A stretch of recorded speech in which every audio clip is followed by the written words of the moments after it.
Well, there we go. What's up, everyone? Aaron Negler. Good morning. You're going to hear lots of fucking construction and leaf blowers and siding people putting stuff. Like it's just, I live in a demilitarized zone, it sounds like. But forging ahead with Packers Daily, as we do every day here at Cheesehead TV, 10 a.m., coming to you live on the social channels. I apologize for any noise that you hear in the background. There probably will be plenty of it. But, it's always time to talk some Pack, especially when they're in first place. That's right. Bears lost last night. Such a shame. Putting the Packers firmly back into first place of the NFC North. For all of that's worth sitting here in late October, which isn't much, but it's always nice to be able to rub it in Bears fans' faces. Speaking of the NFC North, Packers face off against the Vikings this Sunday. Opportunity to really kind of put a dagger in their season. Always a joy. Always a fun time. Patrick, thanks for the super chat. Bears still suck. Haha. Very, very true. True here and true in Europe. Tyler, 1 minute late. Sorry, buddy. You got to go back of the queue there. Victory Tuesday. Darn right. What's up, Robert? How are you? What's your take on Seth Roberts? Never heard of him. That's right. The Packers did sign a wide receiver, reportedly, according to Rob over there at ESPN. Let's take a look, shall we?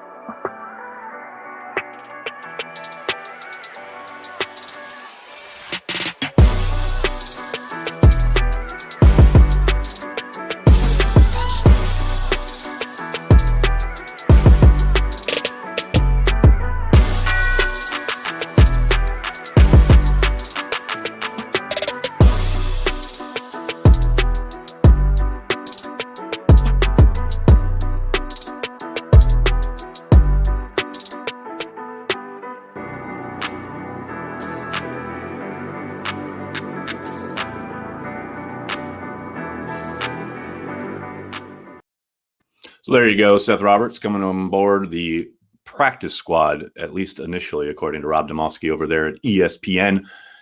It's clearly a depth signing, somebody that they think can help provide depth. There's no doubt that they're going to start most likely having to rotate things a little bit at the position, given MVS's continual struggles to produce anything when given opportunities. I did ask Matt LaFleur yesterday about the possibility of Malik Taylor seeing some more time, because this is a kid who's answered the bell every single chance he's gotten. So I do think, it's more depth than anything else, but we'll see how it plays out. He's an older guy, been around the league for a while, number of stops. It's not like this is a difference maker coming into the fold or anything like that. John, you keep mispronouncing Vikings. It's Vile Queens. Yeah, I don't know. I've never found that funny, but I know people do. So rock on, dude. Stanley, thanks to the super chat. Matt LaFleur just found game plan against the Bears soon. I mean, there's no doubt that McVay did a really good job keeping the Bears off balance last night. I thought he did a good job attacking in the run game. I think that's where the Packers have to follow suit, especially with the motion to get linebackers taking false steps. And that Bears defense is no joke. They were just on the field for a long-ass time last night.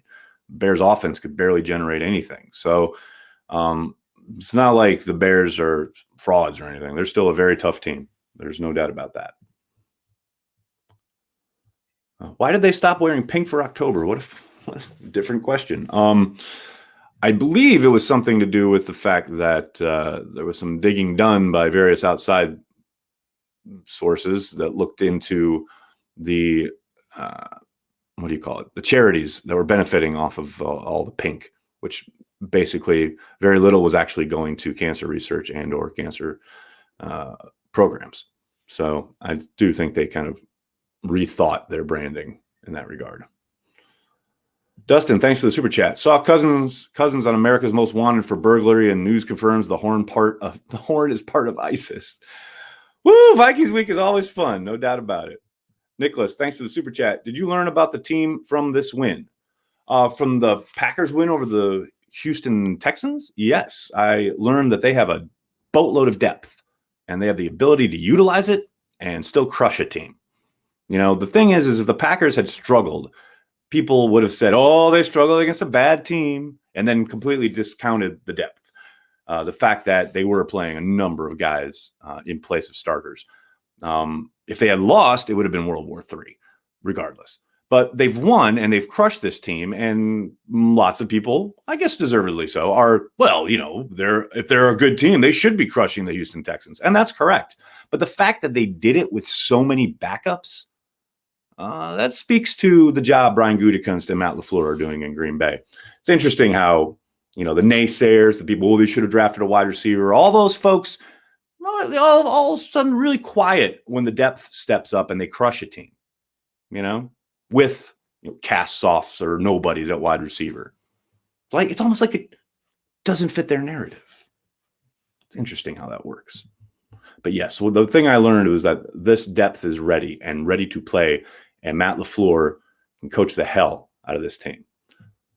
Isaac, thank you for the super chat. Jets looking to trade Quinnen Williams, yes or no? I mean, I'd absolutely love him, but I would be absolutely shocked if Brian Gutekunst gave up the necessary draft capital. I know there was a report out there that it was going to take a second-round pick. I can't even imagine Gutekunst would pull the trigger on that. Steve, thanks for the super sticker. Greatly appreciated. That hoodie, though. Hey, yeah, I said this on Transplants when I wore it a couple weeks ago. So this summer, I was all about this hoodie, sweatshirt, black with a silver G that the coaching staff was wearing. And I kept talking about it because it was so fucking cool. And somebody here on the chat endeavored to try and find it and sent me this. I don't know who it was, though, but they didn't include their name when they sent it. This isn't the one I was talking about, but I fucking love this sweatshirt. So thank you to whoever is out there sending me sweatshirts. You didn't include your name when you sent it.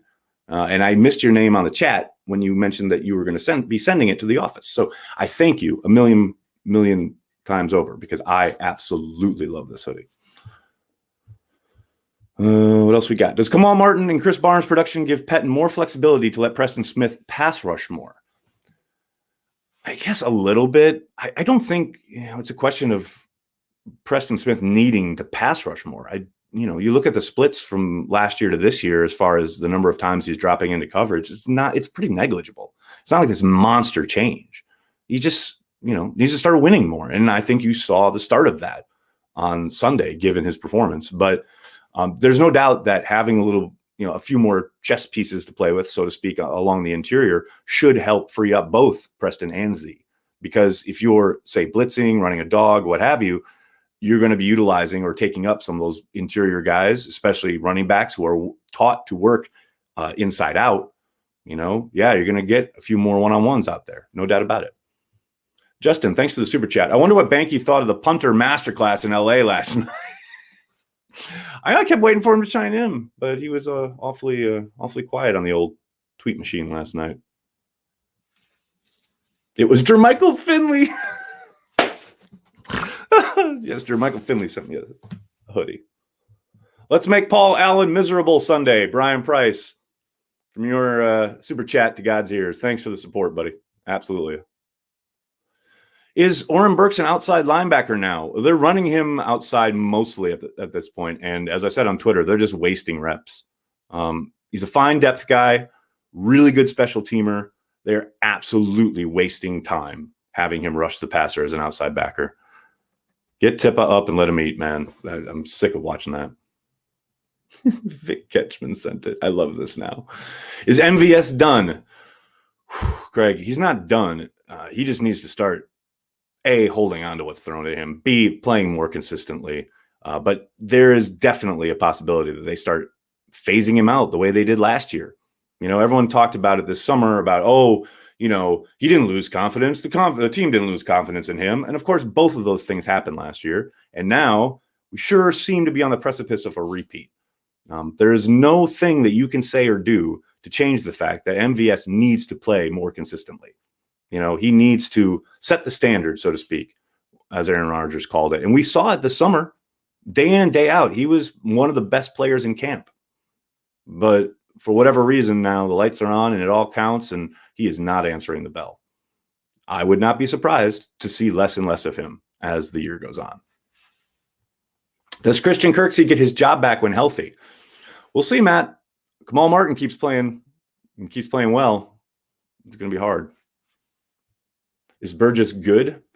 Last card, 128. It's a loaded question. He's active. He was a leading tackler on the Jets last year, and he only played in 10 games. So, yeah, he's active. Good. I don't know. That might be stretching the definition of that word, but he will definitely add depth and probably special teams help to this team. Dylan, thanks for the super chat. So was it 4th or 2 or 4th and 3? Let the record reflect, Your Honor, that it was indeed 4th and 2. For anyone who doesn't know what Dylan is referring to, yesterday I asked Matt LaFleur about punting on 4th and 2 on the opponent's side of the 50, and Matt quibbled. Coach pushed back a little bit, saying, "Oh, I thought it was 4th and 3," and I said, "Pretty sure it was 4th and 2," and yes, indeed, it was 4th and 2. Thanks, Coach. Matt's overall point was well taken. It's a gut thing. I understand. And I was actually trying to serve him up a softball to talk about like how well his defense played coming out of the gate and how that helped the tide of the game, blah, blah, blah. And he apparently didn't want to hit that ball off the tee. So whatever it was. Maybe it was a long two. Yeah, that's fine. Is Zimmer coach of the Vikings next season? Crystal ball question. I think probably. I mean, we'll see. You knew they were tearing apart their roster, and there was always a possibility this would go south on them when they're playing, 15 rookies. They trade away their best player, and they just gave Zimmer an extension along with Kirk Cousins. It sure seems like they want to build around that nucleus, right?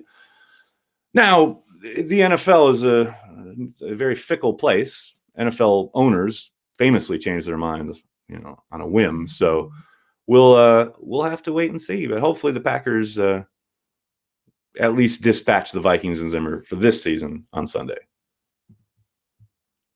Do you have any news on 51? Patrick, we do not yet. We'll have our first kind of update tomorrow. Wednesday will be the first injury report, and we'll get probably the first trickle of information, so to speak, when it comes to guys that are injured. Zimmer, the DC in Green Bay next year. I keep getting people asking, do you really think LaFleur is calling Zimmer after that handshake? Not that the handshake would be the reason, but as a representation of their relationship? I don't know, maybe, but I doubt it. Packers not having an owner is a blessing. Derek, you absolutely said it. And I know there are people out there who always bemoan the fact that there isn't an owner to prod them into action. But the fact that they are deliberate about things and Mark Murphy doesn't overreact to everything, I think bodes well for the Packers and has served them well for decades.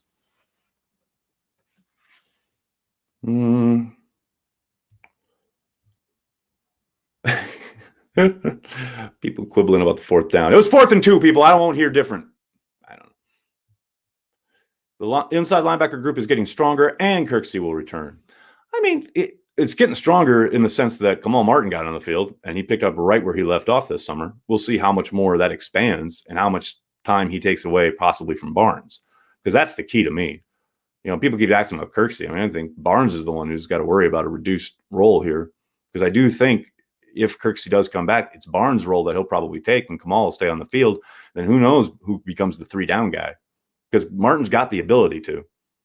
It's just a question of trusting him with the calls, what have you, which they clearly did with Barnes. John, thanks for the super chat. Is Mike McCarthy still a highly successful NFL head coach? Yeah, he's got a street named after him, and he won a Lombardi trophy. There are hundreds and hundreds and hundreds and hundreds and hundreds of NFL coaches who would kill to have those things on their resume. Mike does.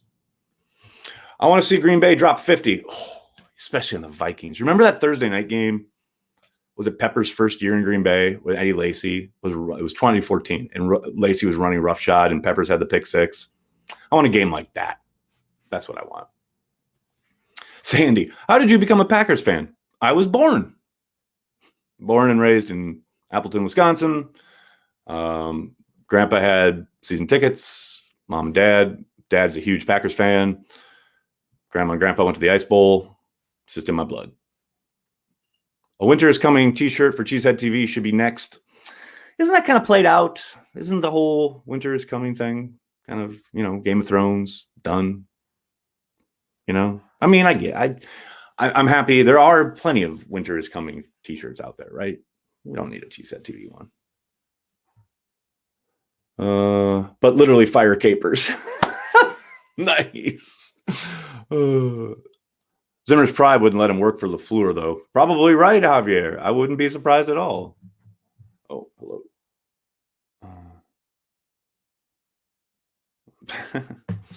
I miss Big Eddie Lacy. Shame he couldn't have longevity. I agree, Robin. His peak was awesome, but sadly, it was not to be long term. Is San Francisco getting healthy and rounding into form? Yes. No two ways about it. They're still going to be banged up when they face the Packers next Thursday, a week from Thursday, but we're not worried about that. As Matt LaFleur always says, got to go 1-0 this week. Don't worry about the short turnaround next week. Rodgers is Zimmer's boogeyman. I mean, yes and no.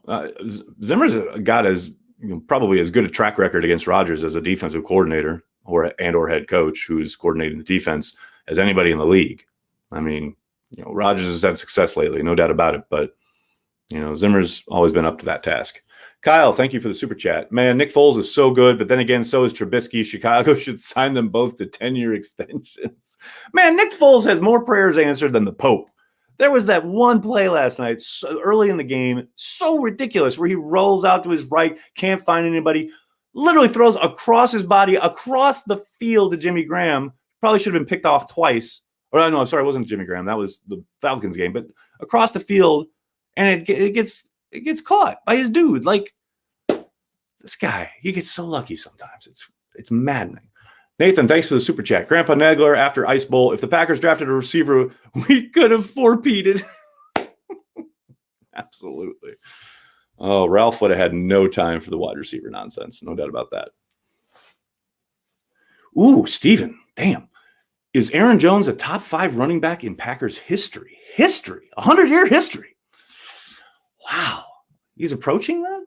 I don't know, man. It's so early in his career. Can we get into a second contract first? I don't know, man. I would say he's on the cusp. That's about all I can do for you. Dylan, thanks for the super chat. Thoughts on Adams Hudson comparisons this season? I mean, I know the numbers are fun, but it's such different eras. To me, it's like Hudson was a man among boys, and we'll never see his like again. As great as Devontae is, and he is great. He is absolutely one of the best wide receivers in the league. His dominance doesn't even come close to touching, what Hudson did and absolutely laid waste to the league. But that doesn't discount what he's doing, because it's amazing. The fact that the entire NFL knows he's their one viable wide receiver and they just feed him no matter what, and no one can stop it other than apparently the Buccaneers, and sometimes by just grabbing him. But, that's incredible. The fact that they won that playoff game against Seattle last year by just continually feeding him and Seattle having no answer for it. That's damn impressive. So that kind of comparison, I think, is apt. But, statistically overall, league-wide, it's not even close. Packers would be the 0 seed if we had Taysom. You guys are crazy. William, thanks for the super chat. Do you think we keep players benched to get rested this week for the short week against the 49ers? I mean, benched, what are you talking about? Like guys who are healthy and could play, but they sit them? I doubt that. I think anybody who sits this week is going to be legitimately banged up. But, no game is a given or a layup or a gimme. The Vikings are going to come in ready to ruin the Packers' week, season, what have you. The Packers got to bring their A game. And if somebody's healthy enough to play, they'll play. Uncultured Barbarian, what's up, man? Thanks for the super chat. I watched a video yesterday saying that the Bears were the class of the NFC. In the end, the Bears are who we thought they were. R.I.P. Denny Green. Absolutely 1,000% correct, Uncultured. The class of the NFC. That's hilarious. Do you honestly think if the D can hold up that we could go 15-1? Joshua, let's go. Sure. Let's watch them beat the Vikings. Sometimes I feel like Matt LaFleur. Just got to go 1-0 this week. But yeah, if the defense holds up, why not? Go hog wild. Get crazy. 15-1. Hell, 18-1. 17-1. What would it be? I don't know. 18-1. Do we win by 30 or 40 against the Vikings? Now you're talking. They win by 30 by putting up 40. There you go. 40-10. Will the Packers lose a division game this year? Damn. Why you guys got to go all crystal ball on me? I doubt it. But, they've had up and down performances in Detroit. Barely beat them there last year.